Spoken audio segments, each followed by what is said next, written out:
अभी किसानों का 2.0 आंदोलन चल रहा है जिसमें एमएसपी की डिमांड की जा रही है। लेकिन एमएसपी होता क्या है, कैसे तय करती है सरकार, किन फसलों पर दी जा रही है एमएसपी और इसे तय कौन करता है, चलिए अच्छे से समझते हैं इन सब के बारे में। देखिए, एमएसपी यानी मिनिमम सपोर्ट प्राइस, न्यूनतम समर्थन मूल्य यानी एमएसपी किसानों को दी जाने वाली एक गारंटी की तरह होती है, जिसमें तय किया जाता है कि बाजार में किसानों की फसल किस दाम पर बिकेगी। दरअसल फसल की बुआई के दौरान ही फसलों की कीमत तय कर दी जाती है और ये तय कीमत से कम में बाजार में नहीं बिकती है। एमएसपी तय होने के बाद बाजार में फसलों की कीमत गिरने के बाद भी सरकार किसानों को तय कीमत पर ही फसलें खरीदती है।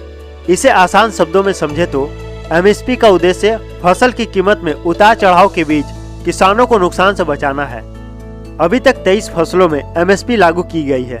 इन 23 फसलों में से 7 अनाज में है, ज्वार, बाजरा, धान, मक्का, गेहूं, जौ और रागी।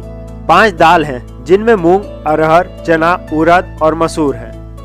इसके अलावा 7 तिलहन के हैं, सोयाबीन, कुसुम, मूंगफली, तोरिया सरसों, तिल, सूरजमुखी और नाइजर बीज है। और 4 कॉमर्शियल फसलें हैं, कपास, खोपरा, गन्ना और कच्चा जूट। अब इन फसलों पर एमएसपी तय कौन करता है?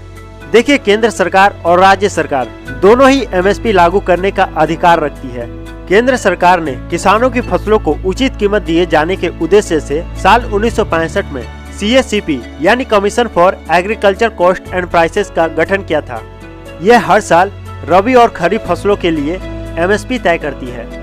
पहली बार 1966 और 67 में एमएसपी दर लागू की गई थी। अब एमएसपी तय कैसे की जाती है?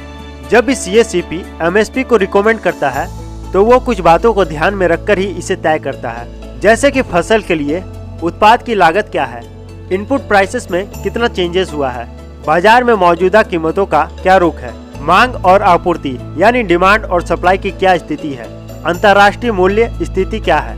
इसके अलावा CSCP स्थान, जिले और राष्ट्रीय व अंतर्राष्ट्रीय स्तर की स्थितियों का जायजा लेने के बाद ही फसल पर एमएसपी तय करती है। हालांकि देश में एमएसपी को लेकर कोई कानून नहीं है। सरकार चाहे तो किसानों को एमएसपी दे भी सकती है और नहीं भी, ये उनका फैसला होता है। इसी को लेकर किसान आंदोलन कर रहे हैं और एमएसपी पर एक कानून बनाने की बात कर रहे हैं। हालांकि किसानों का डिमांड और भी है, लेकिन उनमें से ये एक मेन मुद्दा है। किसानों के और भी क्या क्या डिमांड है, इसको अगली वीडियो में जानेंगे। इस वीडियो में बस इतना ही। जाते जाते चैनल को फॉलो और वीडियो को लाइक जरूर कर दें।